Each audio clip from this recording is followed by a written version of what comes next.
Good morning mga kapuso. Na biktima ng salisimodus ang magkaibigang sales agent habang nasa loob ng isang fast food chain sa Tondo, Maynila kahapon ng hapon. Bukod sa mamahaling cellphone, nasimot din ang mga sospek ang e-wallet ng biktima.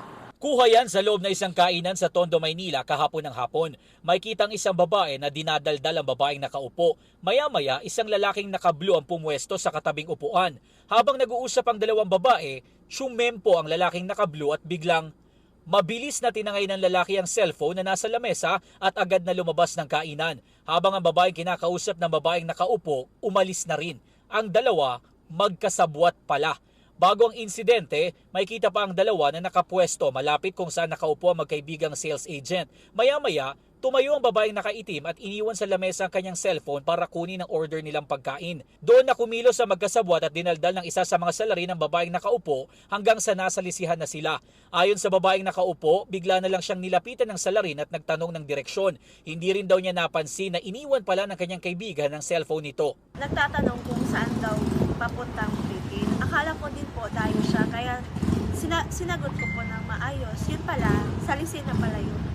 Ayon naman sa 21 anyos na biktima, gamit ang app, na-track pa nila ang kanyang cellphone hanggang sa Jacinto Street na ilang metro lang mula sa kainan. Sinubukan nila itong puntahan pero naputol na ang GPS nito.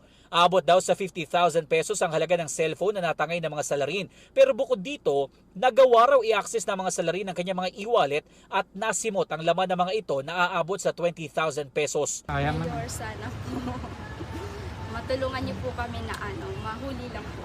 Pero po kasi kailangan din po kasi namin yun since uuwi din kasi kami ng province. So, yun po. Kasi wala na po kasi talagang natira sa akin. Yun lang po talaga. Problema niya ngayon ay baka magamit ng mga salarin ng kanyang pangalan at mga account para makapambiktima ng mga kliyente.